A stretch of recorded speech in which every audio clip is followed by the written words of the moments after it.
All right. Hello, friends and family. This is your host, Maurice Philogene of the Try Life On podcast.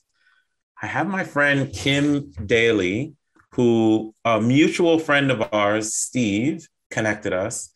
And I got to tell you, I was just talking with Kim in the background and I said, Kim, where were you 20 years ago when I needed you? When I was trying to find my own version of a designed life, of financial freedom, of growth through starting a business, which is what I think a lot of people need nowadays. And that's exactly what Kim does on a daily basis. She is what I call an enabler of people's lifestyles. Kim has spent the last 20 years helping people achieve financial freedom by enabling them to find the perfect franchise opportunity. So, business. Let's not get overly complex about definition. Kim connects people to business opportunities so they can live a better life. And she's one of the top consulting or franchise consultants in the country, a very large one at that. So I'm hoping to plug into her mindset today to help you, the people who are out there who want to try life on, figure out how she's been helping people do that for a very, very long time. Kim, thank you for coming. Welcome to the show.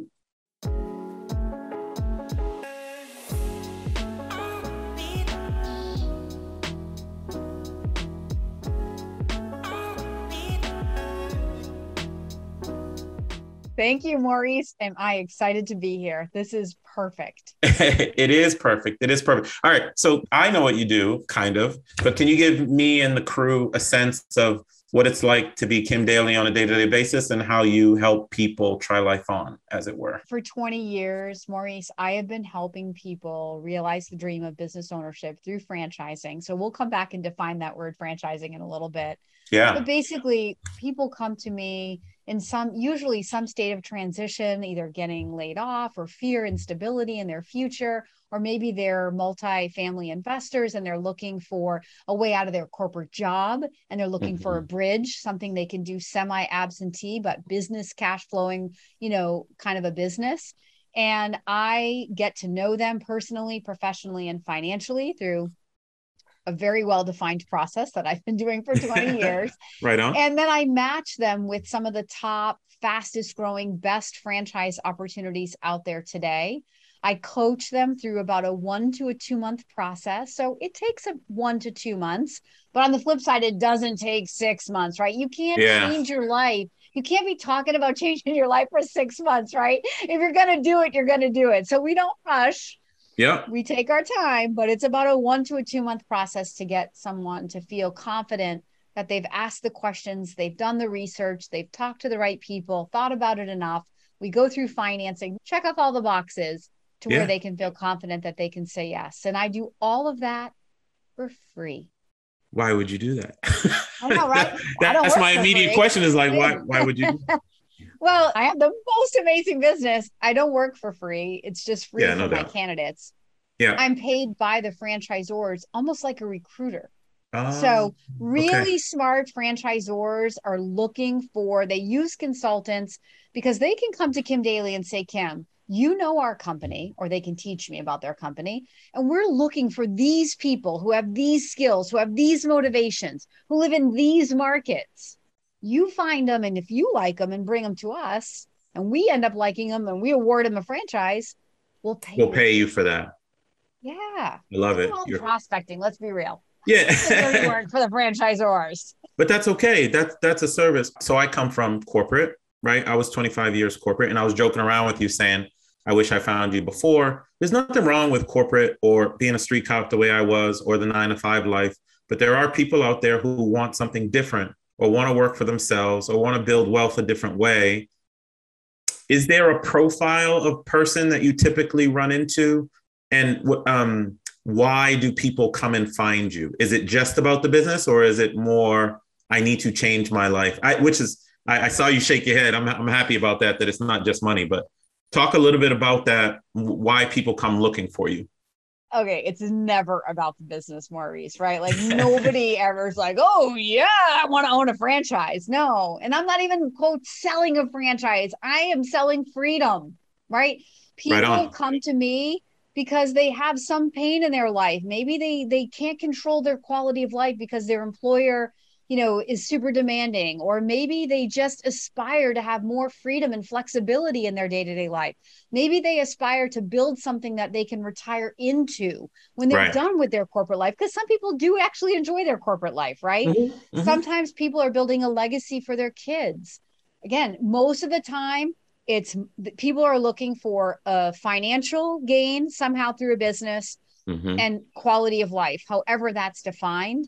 So it's money and quality of life. And typically, if I can find the business opportunity that makes somebody the kind of money that they want to make from this investment and provides them the quality of life as they define it, they will Hmm. get passionate about whatever that business is. So sometimes people come to me with a specific idea, but Hmm. most of the time those people don't end up investing in that idea Yeah. because we take the pressure off of what the business does and we focus more on the role that the owner will play or not play as the owner in that business, meaning you can be full-time, you can be semi-absent. Yeah. So, you can manage people or you can have a business that doesn't require employees, right? Yeah. So, That's, I'm glad you said that, because if sometimes people, the interesting thing, I think sometimes when people leave the 9 to 5, they create another 9 to 5 when right. they could work with someone like you to find a business that maybe doesn't necessarily have employees or enables the type of lifestyle that they want to have. Are there different types of businesses based on the lifestyle that people think they are trying to find or they want to go live? Oh, 100% for sure. And Yeah. again, if you're out there on your own trying to figure out like, sifting through Entrepreneur Magazine or some franchising website and trying to find the right franchise, I don't even know how really one would go about that. But these are relationships that I've had for 20 years with the top Right. performing franchisors out there. And I know which franchisors, if you're a Christian and your Christian values are important to you, I know which franchisors have foundations of Christian value, right? If you're somebody who's Uh, an empire builder and scale is what is important to you, and you're like, I don't have 3 years, Kim, to get to $1 million. I want to build $1 million business in 1 year. I'm ready to do this. I know which franchisors are looking for you. That's an executive mindset, right? But I yeah. equally know the franchisors that are out there looking for a husband and wife team retiring from corporate life, not ready to go play golf or go into the sunset every day. They're looking for something meaningful to do, but something Hmm. with flexibility, where maybe they only work 20 or 30 hours a week just together as husband and wife and with no employees, and it's all for their gain, and it's at the time that they want to work, and it's what how it fits their life. It's their So lifestyle. I that's what I'm gathering the data to understand what your goals are. I'm infinitely more interested in where somebody wants to end up. Hmm. Tell me the vision. Where is this business taking you personally, professionally, and financially, and in what time frame? And then I'm going to bring the quote vehicle that's going to get you from where you are to where you want to be. I love it. That's what the franchise is. It's just buying down the learning curve of starting a business. Going back to that, definition of franchising. What is a Hmm. franchise? A franchise is a business where somebody else has already figured it out, right? Like most entrepreneurs know that like the figuring out part is the hardest part. In fact, Yep. that's why 90% of entrepreneurial businesses fail, right? It really comes down to trying to figure out how to make money. And most of them fail before they get to the point where they're making money and they can survive. So, in a franchise scenario, those daunting statistics don't really exist because these businesses have survived that entrepreneurial Oh, period. right. They've already They laid the figured groundwork. yeah. So you're going to pay a fee called a franchise fee, and that's going to buy you instant access to everything this franchisor has created. So they're going to tell you with clarity who the customer is, how to find that customer. They have the marketing plans, they have the tools already figured out. They're going to tell you how many customers you need to build a positively cash flowing business, what the market will bear in terms of the price for your product or service, and how long approximately it's going to take so they can set your expectations so you're not going, oh my God, is this working? But you're right on track. They're Right. not just going to give you the business system, but in a franchise, they're going to be there to coach and mentor and support you all the way through the life as a business. So you have a hard day, you're not out there on your own. There's people you can pick up You the have phone and support. call. Yeah.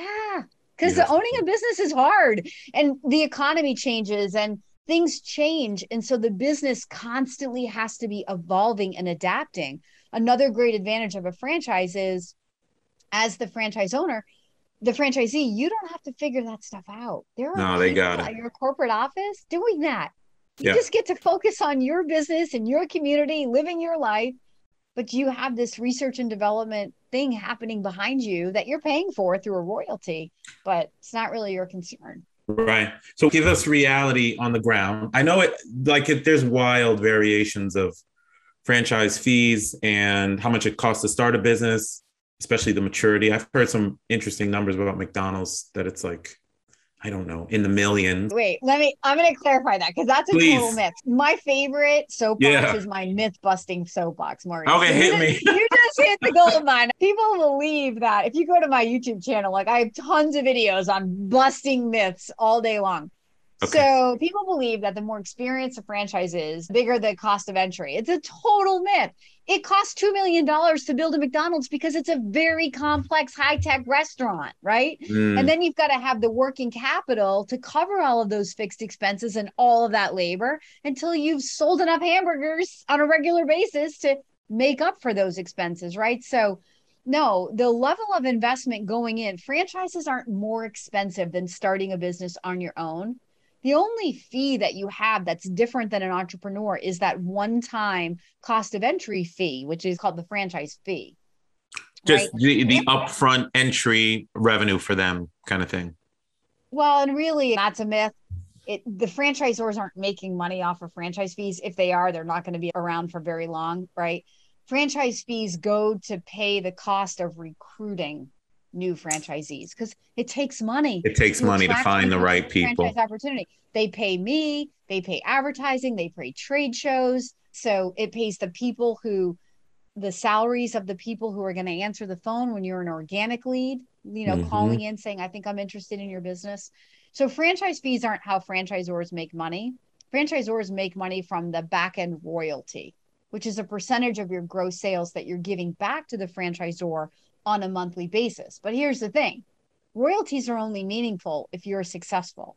So the franchisor makes money because you make When money. you make money. So they're incentivized to be supportive of you for you to generate and have sustainability into the future. Absolutely. Yeah. And the first question you asked about the range, you're so Yeah. right. There are franchises that are 30, 40, $50,000 all in, and there are franchises that are, 3, 4, $5 million all in and everything in between. So one of the very first Well, conversations I have with people, when someone wants to work with me, I first have them kind of give me some information. I have them fill out a questionnaire and they provide their financials, like it'll calculate their approximate net worth. Then mhm. we get on the phone and we kind of meet each other. It's like a blind It's a date. date kind of thing. Yeah. Get to know each other a little bit and make sure that this feels good for everybody. And then we get into the next conversation is the real meaty one. And Yeah. in this conversation, I spend time teaching every single person what every franchise business costs and why. So before I ever ask you, what do you think is a comfortable level of investment? I'm going to teach you what your money buys because sometimes people take themselves out of the process because they think they can't afford it.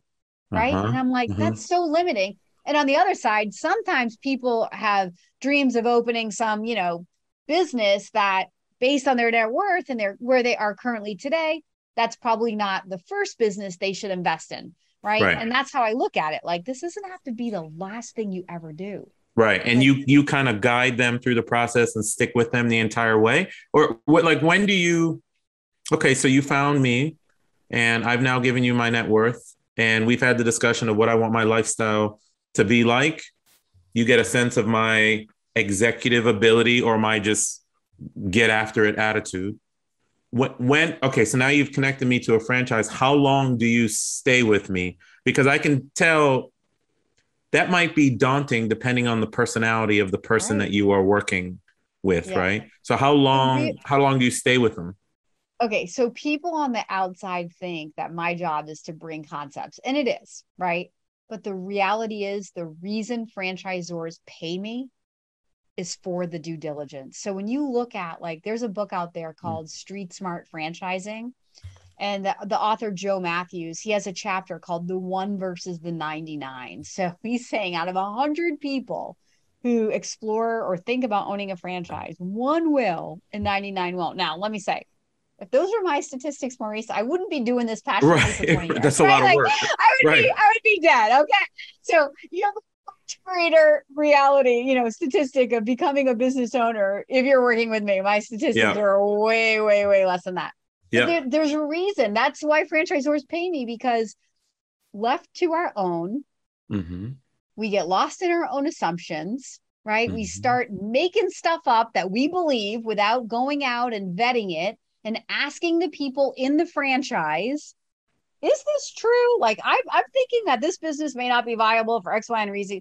You go and you take those questions to those existing franchise owners. So part of your due diligence is to get to know the franchisor, the Oh, parent okay. organization that's created the tools and is supporting you. But the second half of your investigation is to take what you've learned about the business out to the field. So we're going to have real world stories by other people who stood right where you stood, who somehow Oh, people figured who out are how to say operating yes. now, the people who are Yeah. operating you will facilitate like meeting Yes. them and taking them out to the job site, business site and all that. Well, mostly it's over the phone. If you Okay. have a local franchisee to you and there's no worry that sometimes if you talk to your neighbors too soon, you tip them off that you're coming into the market. And then they're like, oh, I was going to buy that territory, then the Mm, loyalty would go to them. So talking to your neighbors right away isn't always the best thing. okay. But no, Okay. it's just calling on the phone other franchise owners. And absolutely, I coach people through this. The franchisor sets it up, but then Mm-hmm. I'm going to teach my candidates, like, what are the questions? What are you actually trying to hear That's from what's other up. people? Because look, every business owner is not created equal. Some people have $1 million dreams, some people don't.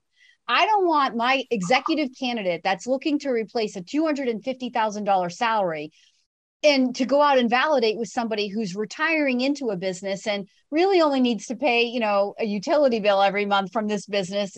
I don't want them to, that's apples and trucks, right? I It's don't want different. them judging. I don't want this guy judging his future off of what this guy's going to validate to him.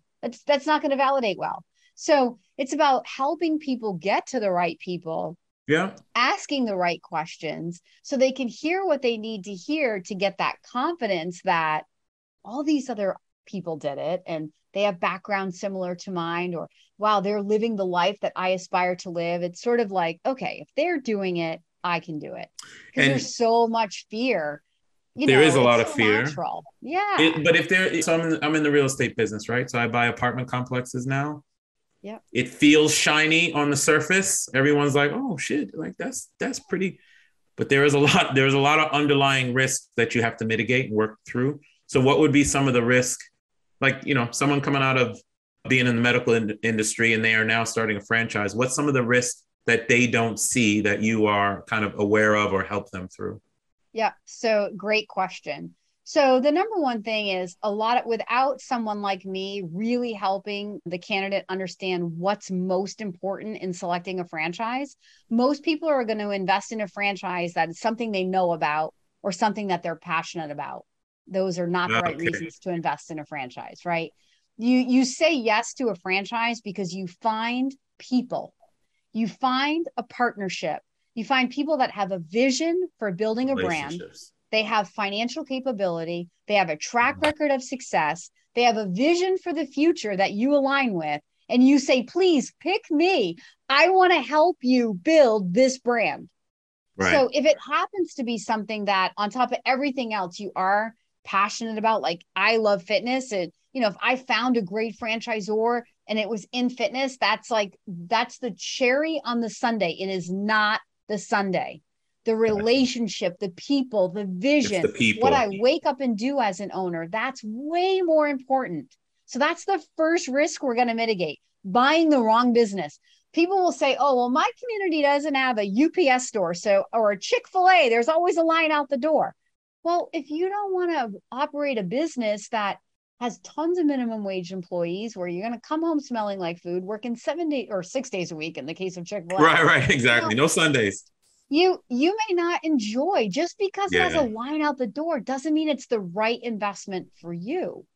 Yeah. So we're defining the right investment based on your goals, not what your community needs or what you're passionate about. So Because you'll steer people away from the wrong ones. Yeah. You know, I guess based on you getting to know them as a human. Yes. Another way we mitigate the risk is investing in the wrong business financially, like one you really can't or shouldn't afford.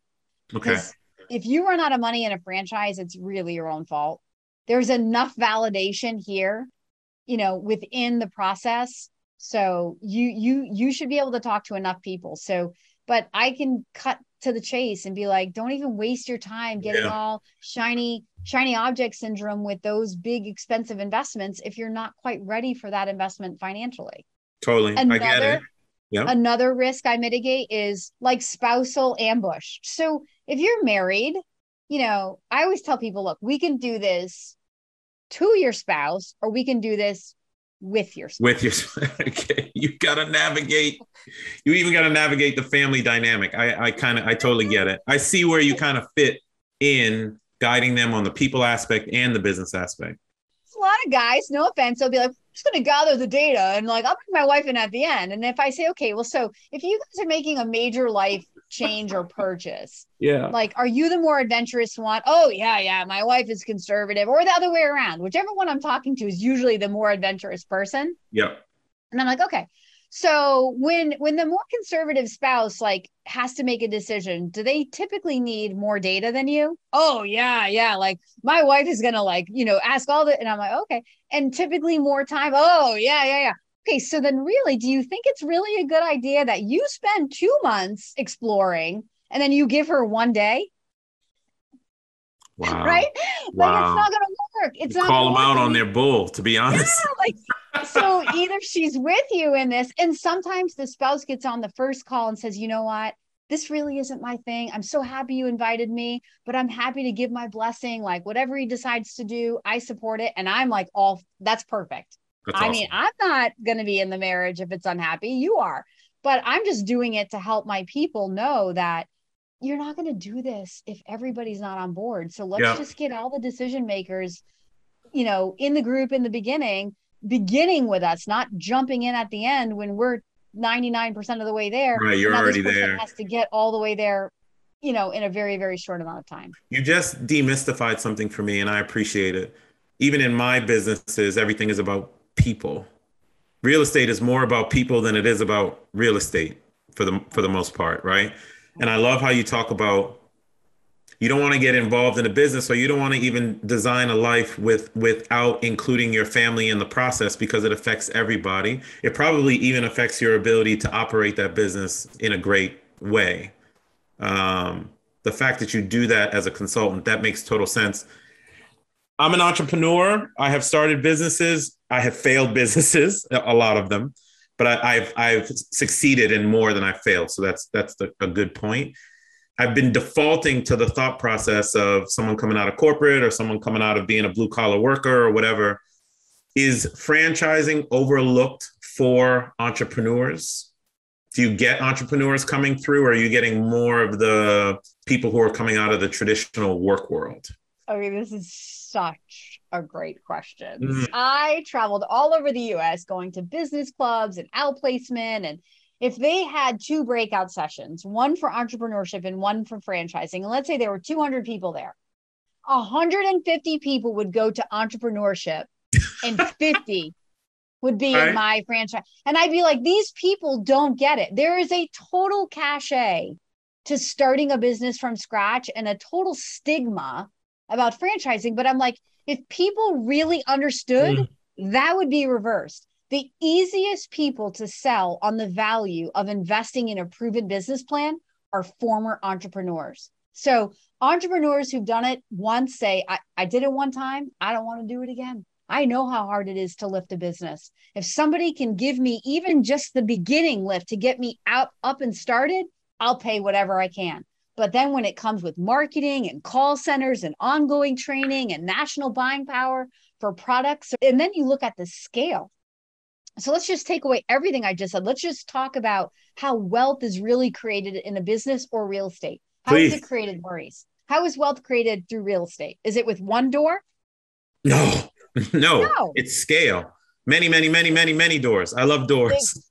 Okay, exactly. Well, the same thing in a business, right? It's never about if you can scale a business using humans, like teams of people. Of course. You can scale a business using equipment or trucks, or you can scale Mm-hmm. a business using a location, like one location. So whether it's, people, equipment, or trucks, we scale.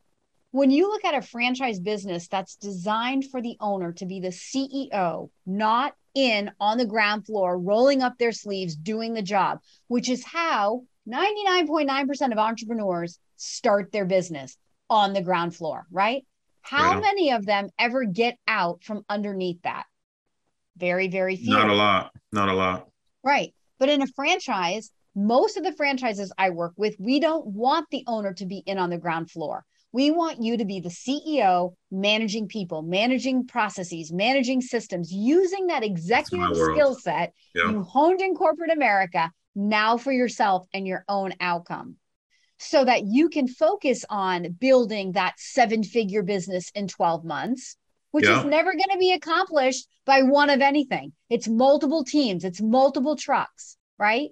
That Yeah. might be one location, but you Yeah. may say, okay, on a 20% net return on $1 million, you make 200 grand. You're like, yeah, but I want to make $500,000. So then you need at least 2 locations, maybe 3, right? So how Okay. do you scale to 3 locations if you're in working one location? You don't. So just look at the way that wealth is created. Franchising naturally creates more wealth in business ownership than entrepreneurship could. I mean, that's minus the 1% of the Jeff Bezoses of the world, right? Oh, Like, I got if you you. go on to do that, then I can't What, compete against that. But the why is vast it? majority of people aren't going to be that. I totally get it. And I'll throw an apology out to the franchising industry. I never really thought about it. I never thought about it the way you are articulating it. I wonder, does the franchise industry do a good enough job pulling people in like me? Right? I'm the guy who will start the business from scratch, but I not once did. Well, that's not true. I thought about a subway at one point in my life, but that was just because it's in town, right? Like where how better how could the franchising industry better pull someone in like me? Why is that not happening? Or at least from my Okay. perspective. So this is why Kim Daly, this is That's why why Kim you're here, Daly, my friend. yes, Maurice, this is it. This is my moment. So, I've got this YouTube channel. I'm growing all my socials. I have very big dreams for elevating the message of what a franchise can do for the Mm-hmm. average person who wants control over their life. So this is the time. And I hope by God's grace that I'm the girl to I love help it. to help you get there. I love it. And I'm glad you kind of summed that up with talking about life in general. I have this very big notion, and you said it earlier in the conversation, and I can't remember the exact words, but business is supposed to support, business provides a service to people. We know that. But business is supposed to support life and whatever you want your specific lifestyle to be. So, folks listening, you can spend time with someone like a Kim and talk about lifestyle. So in Try Life On, in my coaching sessions, I talk about what is your dream day? Like adults don't dream anymore. I don't know, somewhere along the lines we forgot. We press repeat, we go do the 9 to 5 and we come home, we have a Miller Lite, we don't feel well, we go to bed and we get up and we do it again. But what is your dream day? Okay. What is your personal lifestyle blueprint that would match you having that dream day from time to time? Great. What is the business blueprint that would match your personal blueprint such that you continue to live the lifestyle that you want? And what you're saying is, I am the person to help folks out there line all that up such that they can have a lifestyle they don't need a vacation from. Did I get that right?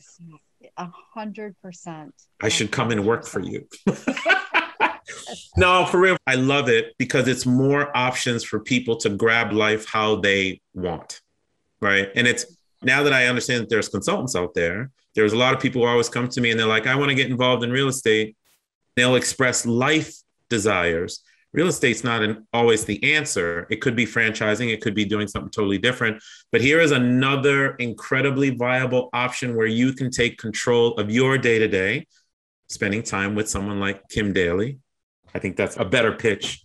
I know you have a book coming out, but can you talk about your book a little bit? I do have a book coming out. It'll probably be out next year. So Yes. it really is, again, it's the whole, trying to get to where we're elevating the messaging of franchising for the average person or the average family that wants to build this legacy, that wants to build a cash flowing asset, create tax shelters, and do something that's meaningful and viable and real for themselves without having a business background or any prior industry experience. There's absolutely no reason why you can't believe that you can go build the business of your dreams that helps you achieve everything that you want to achieve if you're partnered with the right franchisor. I love it. That's going to give people hope. What's next for you? I started checking out your YouTube channel, by the way. Like I'm creeping, checking out information, seeing if it makes sense for me. But what's next for you personally? I know you've been helping a lot of people build the lifestyle of their dreams for a very long time. What's next for Kim Daly? Okay, so you know what's fun, Maurice? I've been self-employed for 25 years. I was an entrepreneur before I got into my franchise, which is what I'm doing now for the last 20 years. Yeah. So I'm like, here I am, talking about building cash flowing assets and not trading your time for money, something you said. And what am I doing? So in the last couple of years, I started to slowly stop putting money into the stock market and even taking the money that I have out of the stock market and putting it into tangible assets. Like I'm in real estate investigation. Real estate syndication deals and infinite banking policies, funneling my money through the infinite banking policies to get that velocity of money. So I have been transitioning and building my own passive income in addition to my business income, which obviously rewards me, my heart, and my bank account. But who doesn't like to have cash flow that just mailbox money? Just keeps coming and coming and coming. So but that's what I'm doing. A business is a great way to generate revenue. And there was a statement that someone told me that the purpose of the 9-to-5 or the purpose of building a business is to then go buy assets that will pay you for the rest of your life. I think a franchise, now that I'm thinking about it, what an incredible way to create a stream of income or multiple streams of income that will support your lifestyle into the future. One thought before we wrap up, how do people exit franchises? Yeah. And do you help them with that, or is that not part of what you do on a consulting basis? Right. So this is your business to build and sell. So that's another myth, right? That people trip over. They think I'm just building this for the franchisor, right? Like, no, it's your business to build and sell. So you can put a for sale sign on it, and whatever you can get for it, you can get for it. And there's a whole strategy. Like, we're going to begin with the end in mind. So if you have that pioneering, adventurous spirit and you want to consider an exit strategy, I say that getting in on the ground floor, like, have you ever heard of Orange Theory Fitness, Maurice? Oh, yeah. Oh, yeah.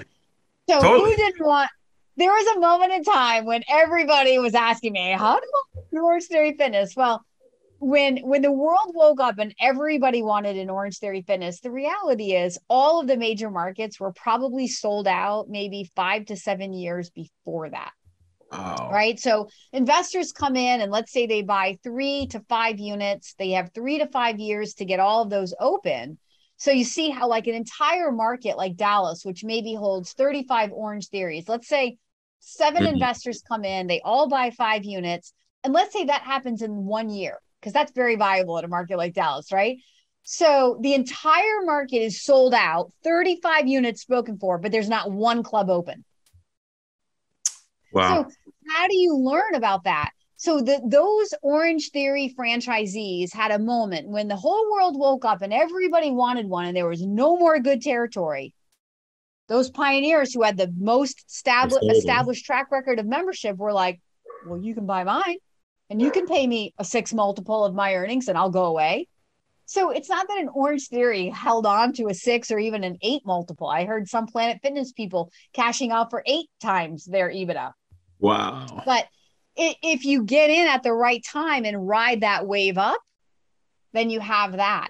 But Okay. not everybody has that sort of like adventurous spirit. And so if you're into something a little more, that's not going to have peaks and valleys, like supercuts, right? Yeah. It's just It consistent. just works. Right. It's a Yeah. Honda. It holds its value. And so maybe you only get a 2 or a 3 multiple, but the idea, to answer your question, is it's your business to sell what, the sale point will be based on the business, where Mhm. the brand is, the economy at the time you go to sell it, how much competition is around you, how many units you own. If you own an entire market, then that's a much greater exit strategy than if you own And one a one store, off. right? Right. Private equity loves Right. to come in and gobble up those little multi-unit franchisees. So Perfect. it's your asset to build and sell. I love it. And so, like, I guess this is the point, right? This is what you do on a daily basis. You advise people like me who are thinking about it. What is the strategy for it? How does it support your lifestyle? Who are you? What's your balance sheet look like? Does this make sense for you? Have you talked to your wife? Have you talked to your husband? I think there's a lot of things in there that people would never think about unless they have a Kim Daly by their side. And that's the point. And I love it. And again, I'll throw out you you got the hamster in my head running, because I think people also have like me, I have non financial legacy related goals where owning a brand is something I potentially want to do into the future to hand off to my 22-year-old, right? Yeah. Great. He can get into real estate. He will get into real estate. It's an absolute must. But there's something to owning a brand and building something that builds character in a human. I want that for my kids. And now I know I can find someone like you who can help me. I think you recruited me, who can help me do it. So that said, Nope. where do people how do people find you? How do they engage with you? There's a lot of people in the Try Life On community that are looking for businesses. So how do they find you? The greatest place literally is to go to that YouTube channel, kimdaly.tv. As Mm. Maurice said, I have over 400 videos on all things franchising, business ownership, dispelling myths, Yeah. My bad. like so much mindset coaching, how to be successful. I have a whole series called The Daily Grind, which is just about the ins and outs, the daily grind of owning a business and how to be Yeah. successful. Why do franchises fail? We didn't talk about that today. So go up, check out a couple of my videos, or Cool. binge them all if you're really into it. But then from there, you can reach out to me. All of my contact information is, of course, plastered over every video, and you'll get a greater sense of my, personality. I love to have fun, and I'm trying to, like Maurice said, elevate what we do here in franchising so more and more people can really understand the true value proposition of a franchise opportunity, a really good franchise opportunity. The last thing I have to say, though, Yeah, hit before it. we end this, Maurice, Mhm. because it's been on the tip of my tongue for so many questions, is franchising is so much more than food and retail. So I Okay. am Yeah. one of America's top franchise consultants. I place more people into franchising than any other consultant in the United States today. And that's been a true statement for over a decade. Wow. I do not show food. So if you are an entrepreneur and even a restaurateur, they're the easiest people to be like, I don't want any more food. But a lot of times people think franchising is food, and that's what limits them from talking to me. There is so much opportunity. There are home services, there are recession resistant businesses, low investments, low fixed costs, reoccurring revenue, predictable, scalable ways to build business that has nothing to do with big With brick and food. mortar and food and perishable product and minimum wage labor and 24/7 businesses. So, like, don't let that be the limiting factor. There's so much amazing opportunity out there that has nothing to do with food With and food. or big inventory brick and mortar business. That's awesome. People need to, thank you for throwing that in, throwing that in there, because people need to figure that out and do their own research. But again, they have someone like you who they can reach out to and have the conversation with. Kim, thank you. Honestly, I never even considered franchising as an option, but now I have to consider it because the infrastructure is there, and it is another means by which people can try life on their way, build their lifestyle, whether you want brick and mortar or whether you want to be somewhere else in the world. I get a sense that there's all kinds of opportunities that can fit people's lifestyle, and you should reach out to Kim and find them. Try life on. Thank you, Kim. Thank you. Okay. Thanks, family. We'll see you on the next episode. Please check out kimdaly.tv. You can find her information there. I hope that this information helps you try life on your way. I'll see you on the next episode. Take care. Hey guys, this is Maurice, host of the Try Life On podcast, and thank you for listening to another episode. I hope you are finding it useful in helping you design your own lifestyle that you don't need a vacation from. If that's the case, please consider dropping a review for me, whether in Apple, iTunes, or in Spotify. Drop a review, put some stars on it, give me some feedback on how I can make the podcast better, what information you are looking for. I am doing my best to get information to you on the Try Life On principles, the 5 freedoms, how to build lifestyle, travel hacking, all of it. And I want to do it for you. So please do a review for me. And until next time, my name is Maurice Philogene, and this is the Try Life On podcast. Peace.